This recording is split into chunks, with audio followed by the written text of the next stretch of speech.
How do you like your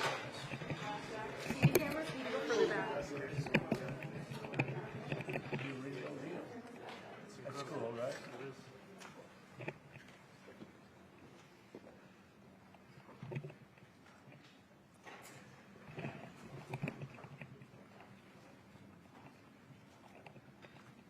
Well, thank you very much. We've just had a great meeting, a really good, very productive meeting. We have one thing in common. We want this city of ours that we love to do very well. And I wanted to congratulate the mayor. He really ran an incredible race against, a lot of smart people, starting with the early primaries against some very tough people, very smart people. And he beat them easily. And I congratulated him. And we talked about some things in very strong common, like housing and getting housing built, and food and prices, and the price of oil is coming way down. That anything I do is going to be good for New York. If I can get prices down, it's good for New York, and we've got them down, way down from last year. We have, as you know, I've been saying to a lot of people, Walmart said that Thanksgiving this year is exactly 25% less than last year, so that's good for New York, good for everybody. But I just want to congratulate. I think you're going to have, hopefully, a really great mayor. The better he does, the happier I am, I will say. There's no difference in party. There's no difference in anything. And we're going to be helping him to make everybody's dream come true, having a strong and very safe New York. And congratulations, Mr. Mayor. Thank you, Mr. President. Thank you. I appreciate it. Please. I appreciated the meeting with the president, and as he said, it was a productive meeting focused on a place of shared admiration and love, which is New York City, and the need to deliver affordability to New Yorkers, the 8.5 million people who call our city their home, who are struggling to afford life in the most expensive city in the United States of America. We spoke about rent, we spoke about groceries, we spoke about utilities, we spoke about the different ways in which people are being pushed out, and I appreciated the time with the president. I appreciated the conversation. I look forward to working together to deliver that affordability for New Yorkers. Thank you very much. Any questions, please? President Trump, Stephen Nelson from the New York Post. I've got a question for you and then also one for Mayor-elect. Sure. For you, you referred to Mr. Mamdani as a communist. Can you describe why you feel that way? And also, will you do anything to stop him from arresting Prime Minister Netanyahu if he visits New York? Well, we didn't discuss your second part of the question, and on your first part, I mean, he's got views that are a little out there, but who knows? I mean, we're going to see what works, or he's going to change also. We all change. I changed a lot. From when I first came to office. It's now quite a while ago. It's quite a while. My first term was great. We had the greatest economy in the history of our country. We're doing even better now. We're doing much better now than we did even the first term. And I can tell you some of my views have changed. And we had discussions on some things. I'm not going to discuss what they were, but that I feel very confident that he can do a very good job. I think he's going to be. I think he is going to surprise some conservative people, actually, and some very liberal people. He won't surprise them because they already like him. And Mr. Mamdani, it sounds like you had a productive discussion, but just days ago you referred to President Trump as a despot who betrayed the country. You said you would be his worst nightmare and accused him of having a fascist agenda. Are you planning to retract any of these remarks in order to improve your relationship? I think both President Trump and I, we are very clear about our positions and our views, and what I really appreciate about the president is that the meeting that we had focused not on places of disagreement, which there are many, and also focused on the shared purpose that we have in serving New Yorkers. And frankly, that is something that could transform the lives of the 8.5 million people who are currently struggling under a cost of living crisis, with 1 in 4 living in poverty. And the meeting came back again and again to what it could look like to lift those New Yorkers out of struggle and start to deliver them a city that they could do more than just struggle to afford it, but actually start to live in it. And I've been called much worse than a despot, so it's not that insulting. Maybe I think he'll change his mind after we get to working together. Yes, please. Mr. President, from MTV Lebanon. Good. I would like to ask you a question about the Middle East regarding Sure. you said that Hezbollah in Lebanon is not in a good position. And Lebanon now is the final unresolved after Gaza and Syria.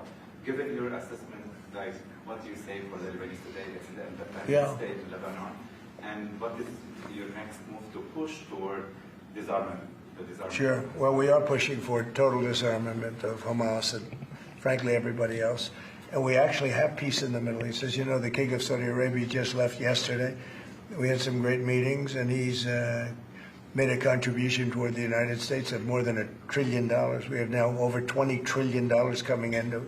No country has ever had anything like that, not even close. If you go to 2 trillion or 1 trillion, it's a lot. We have 20 or 21 trillion dollars. I think that Hezbollah has been a problem in Lebanon, big problem.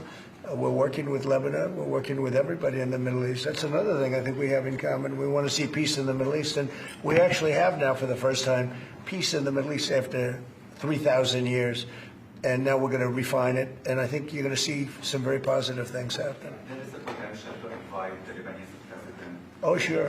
Oh, I would do that, absolutely. And if the mayor would like to be here for that meeting, because I know he feels very strongly. I think you feel very, very strongly about peace in the Middle East. I think we desperately want it, and that's something that I shared with the president, that when I spoke to New Yorkers who had voted for the president last November on Hillside Avenue and Fordham Road, I asked them why. I heard again and again 2 major reasons. One was that they wanted an end to forever wars. They wanted an end to the taxpayer dollars we had funding violations of human rights, and they wanted to address the cost of living crisis. And I appreciated the chance to discuss both of those things. He said a lot of my voters actually voted for him, and One in 10. And I'm okay with that. I'll do that. I'll sign it. Give it to me. I'll sign it in a minute. That's pretty good. Mr. President, Yeah, please. you threatened to send federal troops to New York City. You both have differences when it comes to ICE agents Right. in New York City. Mr. Mamdani, you called ICE a rogue government entity. I wonder how you reconcile your differences on both of those issues. Well, I think we're going to work them out, and I think that if we have known murderers and known drug dealers and some very bad people, you know, we want to get them out. And the mayor wants to have peace. We discussed this at great length, actually, maybe more than anything else. He wants to have a safe New York. Ultimately, a safe New York is going to be a great New York. If it's not safe, no matter how well we do with pricing and with anything else, we can talk about anything you want. If you don't have safe streets, it's not going to be a success. So we're going to work together. We're going to make sure that if there are horrible people there, we want to get them out. I think he wants to get them out, maybe more than I do. So we'll work together. We discussed it at great length. Yes, please. Yeah, 2 questions, if I may. One for you, Mr. President, from BBC in a second. But first of all, for the mayor-elect. You're both from different parts of the political spectrum. You're both populists, though. And I just wondered to what extent the president's campaign style, his techniques, his social media use inspired any part of your campaign? Well, I actually told the president that, you know, so much of the focus of our campaign has been on the cost of living crisis. And when we asked those New Yorkers who had voted for the president, when we saw an increase in his numbers in New York City, that came back to the same issue: cost of living, cost of living, cost of living. And they spoke about the cost of groceries, the cost of rent, the cost of Con Ed, the cost of childcare. And too often politicians are looking to lecture to New Yorkers what they should care about as opposed to listen. And when we spoke to those voters who voted for President Trump, we heard them speak about cost of living. We focused on that same cost of living, and that's where I am really looking forward to delivering for New Yorkers in partnership with the president on the affordability agenda.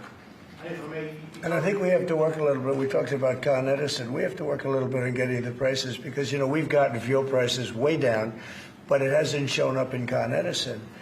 And we're going to have to talk to them. You know, if we're sending them fuel at a much lower price than it was a year ago, which is true, we have to get Con Edison to start lowering their rates. Absolutely. And if I may, last week you told me you were pushing ahead with your plans to sue BBC for up to $5 billion. You were going to speak to Prime Minister Starmer as well. Is there any progress or any updates on those issues? Well, we get along very well with the Prime Minister. We made a deal with UK. I like him. He's a fine person. And, you know, I think they have some big energy problems. You know, they've got windmills all over the place. They're going to have to start using other methods because their energy is out of control. Talking about in the UK, it's out of control. And he's got that problem. He's got a big immigration problem, as you know, and he's got a big energy problem. And we talk about it. He's a good man. Prime Minister's a good man. You had a chance to speak this week. I haven't spoken this week. Mr. President, have you spoken to President Zelensky, or do you intend to meet Who? with President Zelensky about your plan? Are you going to meet with him? I've spoken with their people. We have a plan. It's horrible what's happening. It's a war that should have never happened. It would have never happened if I was president, and it's a shame. And I thought they should have acted quicker. But it's a cold winter, and a lot of the you talk about utilities, but a lot of the big energy-producing plants have been under attack, to put it mildly, to put it nicely. Yeah, we have a way of getting peace, or we think we have a way of getting peace. He's going to have to approve it. Just so sad, so many people. You know, last month they lost 25,000 soldiers. This is something, we haven't seen anything like this since the Second World War. They're averaging 6,000 or 7,000 a week between the two of them, dead soldiers. And it goes on, and I think they're getting reasonably close, but I don't want to predict. I would have said that would have been one of my early ones. I did 8 peace deals of countries, including in India, Pakistan. You could even go, in fact, they're coming here in a week or two, go to the Congo and Rwanda. That was 10 million people dead, and we worked something out on that. But so many, and the one I thought would have been, for me, because I have a very good relationship with President Putin, I thought that would have been maybe quicker. But it does take 2 to tango. And now you just see all the death. And, you know, it doesn't affect us other than the fact that we don't want to see all those people that really, it's on the other side of the ocean. It's a war that should have never happened. It did happen. I blame the person also sitting right behind this desk. This is a war that should have never happened, and it wouldn't have happened if I were president. But we're trying to save a lot of lives. They're losing 25, think of that, 25,000 lives over the last short period of time. That's Ukrainian and Russian, and it's a shame. What happens if I want to ask the mayor-elect about a House resolution just passed overwhelmingly to condemn socialism, including with 86 Democrats, all of House Dem leadership, and the minority leader, Hakeem Jeffries, despite his endorsement of you. What's your reaction to that? I have to be honest with you, I focused very little on resolutions. Frankly, I've been focusing... Condemn socialism. I understand. I think the focus is on the work at hand. I can tell you I am someone who is a democratic socialist. I've been very open about that.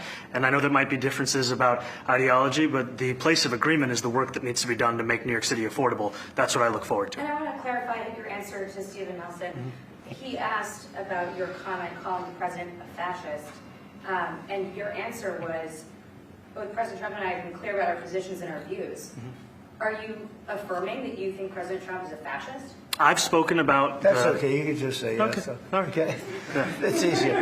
It's easier than explaining it. I don't mind. And Mr. President, I wanted to ask you also about this Ukraine plan. Yeah. President Zelensky said today that his country would risk either giving up a partner or giving up its dignity. There's been criticism that this deal... You mean he doesn't like it?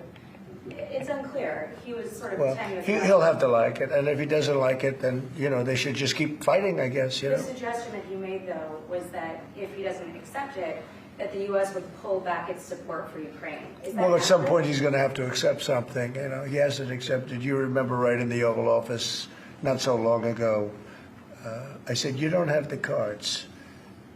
Don't forget, I inherited this war. I would have never, this war never would have happened. I inherited this war. And I thought he should have made a deal a year ago, 2 years ago. The ultimate deal would have been if it never started. That would have been the good deal. That could have been done, too, if you had the right president, but you didn't have the right president. Mr. President, cost of living is something that you and Mr. Mamdani seem to agree on. Right.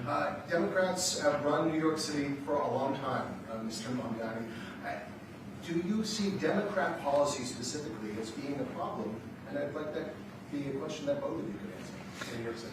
Look, I think that there are many things in our city where we have to own the responsibility of it, things that existed long before the president was the president. And those are also part of the message of our campaign, was to take on a broken politics of the past.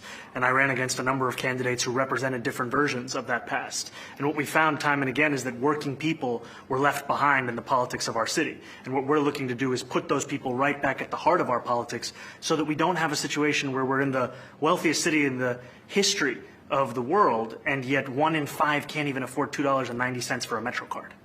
Mr. Mamdani. You know, we had some interesting conversation, and some of his ideas really are the same ideas that I have. But a big thing on cost, you know, the new word is affordability.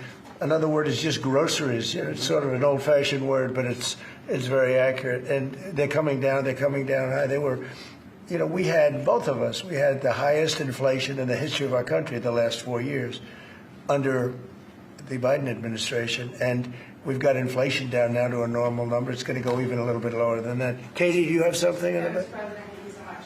Mr. Mamdani often talks about New York City being covered by international law, that they will follow international law. Doesn't often talk about the U.S. Constitution.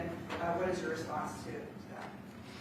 Well, I don't know what you're referring to in terms of it could be covered by international law, local law. It's covered by a lot of laws, but it's covered by U.S. law. Are you referring to anything in particular?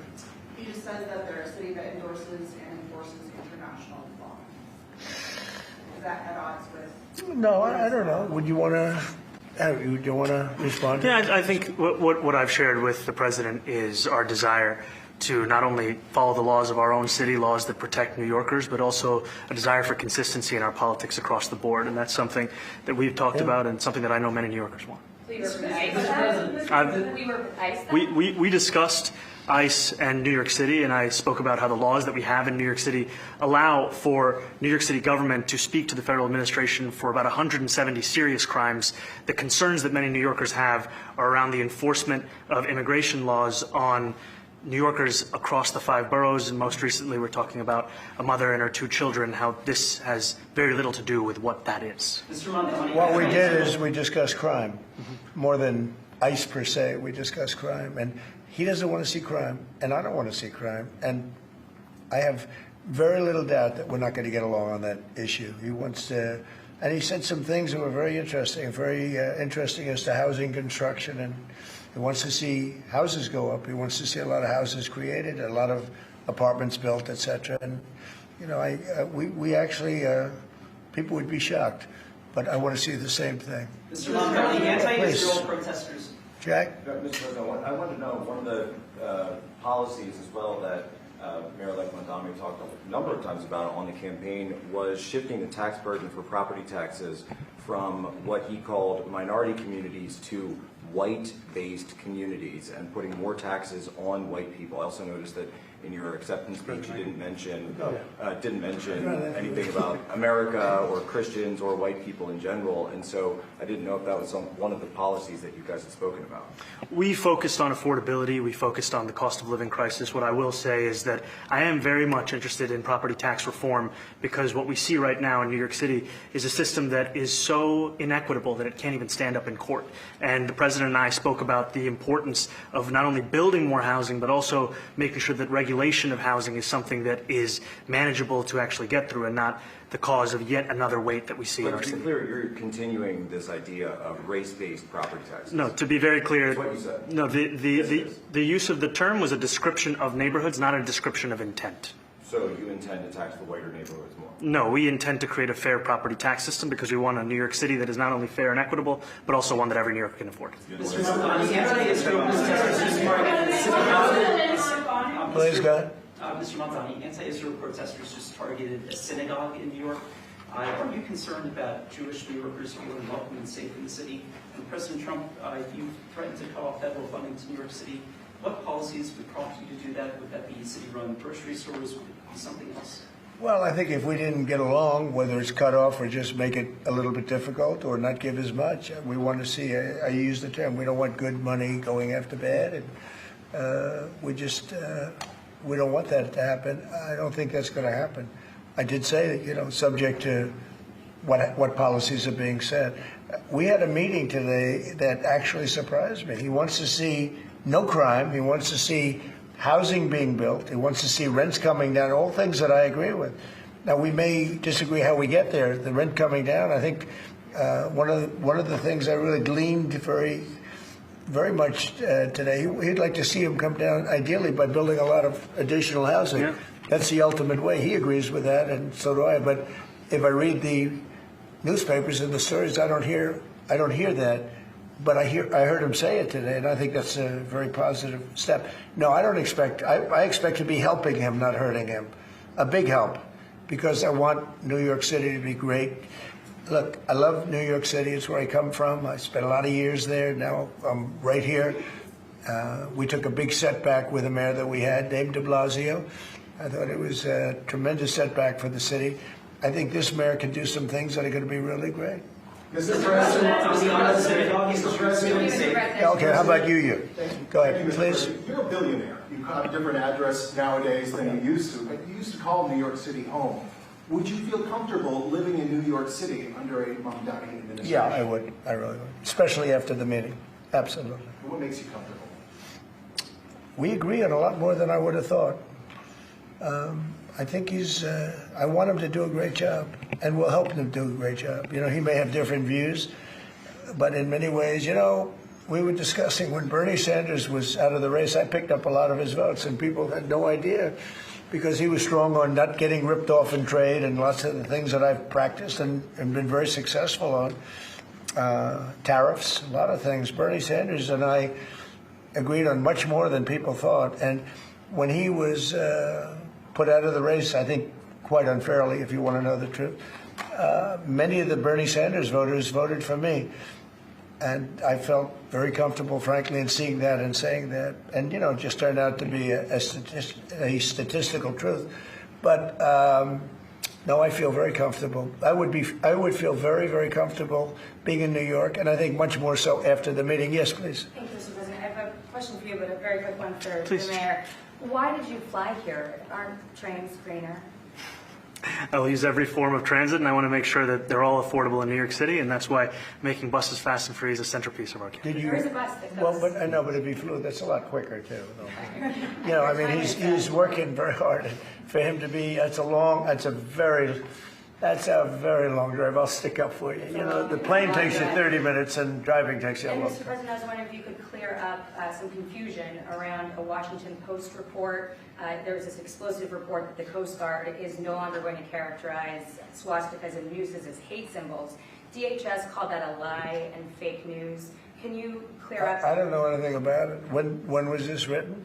I think yesterday. Well, look, the Coast Guard's an incredible group of people. I know them very well. We just ordered a lot of new Coast Guard cutters, beautiful, the most magnificent ship. They look like yachts with lots of guns on them. So I don't know. I haven't seen any report like that, but certainly we want them to remain a great force, and they are. Mr. President, and you did a piece in all the 9 months Yes. around the world. I would like to ask Mr. Mamdani, you've accused the U.S. government of committing genocide in Gaza while President Trump was working on peace. Why that? I've spoken about the Israeli government committing genocide, and I've spoken about our government funding it. And I shared with the president in our meeting about the concern that many New Yorkers have of wanting their tax dollars to go towards the benefit of New Yorkers and their ability to afford basic dignity. And what we see right now is we're in the 9th consecutive year of more than 100,000 school children being homeless in our city.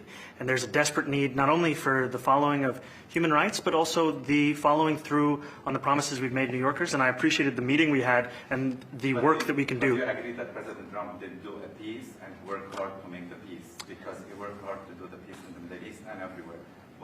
Do you agree with that? I appreciate all efforts towards peace, and I shared with President Trump that when I spoke to Trump voters on Hillside Avenue, including one of whom was a pharmacist that spoke about how President Trump's father actually went to that pharmacy not too far from Jamaica Estates, that people were tired of seeing our tax dollars fund endless wars. And I also believe that we have to follow through on the international human rights, and I know that still today those are being violated, and that continues to be work that has to be done no matter where we're speaking of. Mr. Thank you, Mr. President. Do you view the mayor-elect as the true leader of the Democrat Party? And do you think Leader Schumer's and Leader Jeffries, have to follow his lead? Well, look, I hope they have great leaders. This is a man that right now I think is focused on New York City. I really think he has a chance to do a great job. We're going to help him, but I really think he has a chance to do a great job. But I'll let you answer that. You consider yourself the leader of the Democrats? I think it's more appropriate for him. I consider myself the next mayor of New York City, and I keep my horizons firmly on New York City, and I appreciate the meeting with the president, which focused again on the 5 boroughs and whether New Yorkers could afford to live there. By the way, being the mayor of New York City is a big deal. Absolutely. I always said, you know, one of the things I would love to be someday is the mayor of New York City. Being the mayor of New York, and especially now, because I think you're at really a turning point, one way or the other. It could go great, or it can go in a different direction. And I think you really have a chance to make it great. I appreciate Mr. what you're doing. Mr. President, you say you love New York City. Mr. Mamdani, does New York City love President Trump? New York City loves a future that is affordable. And I can tell you that there were more New Yorkers who voted for President Trump in the most recent presidential election because of that focus on cost of living. And I'm looking forward to working together to deliver on that affordability agenda. I got a lot of votes. One more. Go ahead. One or two more. Go ahead. One more. I tell you, the press has eaten this thing up. You know, I've had a lot of meetings with the heads of major countries. Nobody cared. This meeting that you people have gone crazy. You know, outside you have hundreds of people waiting. This is just a small little group. For some reason, the press has found this to be a very interesting meeting. The biggest people in the world, they come over from countries nobody cares. But they did care about this meeting, and it was a great meeting. Go ahead. Yeah, Mr. President, I was going to ask you exactly that. Why do you think there's so much more, so much excitement around this than in some form? Because I think he's different. All right? I think he's different. And that can be in a very positive way. But I think he's different than, you know, your typical guy runs, wins, becomes mayor maybe, and nothing exciting. Because he has a chance to really do something great for New York. New York is at a very critical point. And he does need the help of the federal government to really succeed. And we're going to be helping him. But he's different than, you know, your average candidate. Hey, he came out of nowhere. I said he has a great campaign manager standing over there. He came out of nowhere. What'd you start off at 1 or 2? And then I watched. I said, who is this guy? He was at 1, then he was at 3, then he was at 5, then he was at 9. Then he went up to 17. I said, let's get a little bit interesting, right? And then all of a sudden he wins a primary that nobody expected he was going to win. It's a great tribute. I mean, it's an amazing thing that he did. And I'll just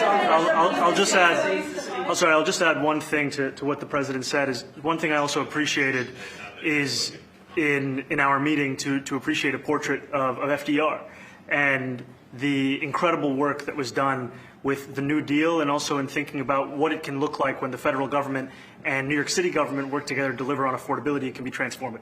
You know, we have a great portrait of FDR that I found in the vaults that was missing for years. I found it, and I put it up. He's a Democrat, to the best of my knowledge. He's a Democrat. And when the mayor saw that portrait, he said, "Sir, do you mind if I have a picture taken by that portrait?" It's an amazing portrait. I hope the picture comes out good. But it's an amazing portrait in the cabinet room. So he's a big fan of the New Deal, I guess, and of FDR. Yes, ma'am. Thank you, Mr. President. You said that you both spoke about crime. Yeah. There are many police officers set to come off the rolls at the end of this year in New York City. Are you going to allow those police to be replaced with police officers, actual cops? And are you going to require that that happens? Would there be some consequences? Well, I hope it happens, but again, that's going to be ultimately the mayor's decision. What's your answer? Is that I look forward to delivering public safety with the NYPD, and I've said over the course of our campaign that we have the number of police officers today. They are the ones that's budgeted about 35,000 headcount. And I think the key thing is that we have to make it easier for police to focus on police work, not ask them to respond to 200,000 mental health calls a year. So is that a reduction from what you're at right now? Are you committing to maintaining the same level of cops? I've committed over the course of the campaign to maintain the 35,000. That's the headcount that we had through the campaign. And not replace them with caseworkers, social work? No, I've said that's the headcount that we want. What we need to do is make sure they can focus on serious crime. And he just retained a great police commissioner, I believe, right? Yes, we did. Commissioner Fish.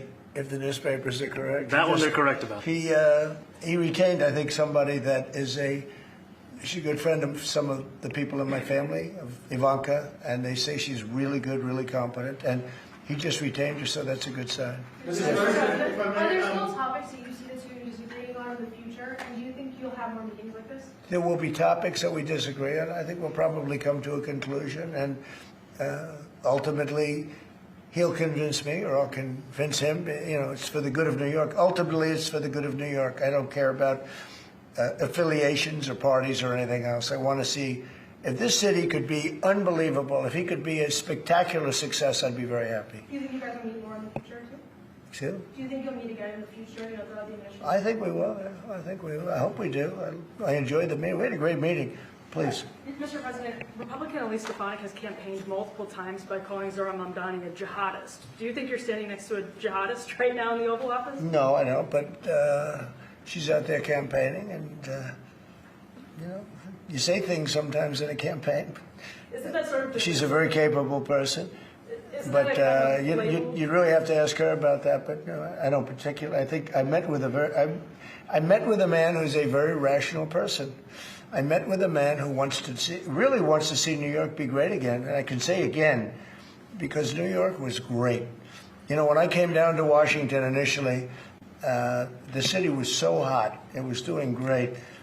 We were having some telltale signs of problems. We had a mayor that was not doing a great job, but still, it was moving along. And it went bad. It really went, pretty bad. And I think it's been at lower points, but it went pretty bad. I think he can bring it back. Now, the question is, will he bring it back all the way? Will he bring it back greater than ever before, which is, I guarantee, that's his wish. I think he wants to make it greater than ever before. And if he can, we'll be out there cheering. I'll be cheering for him.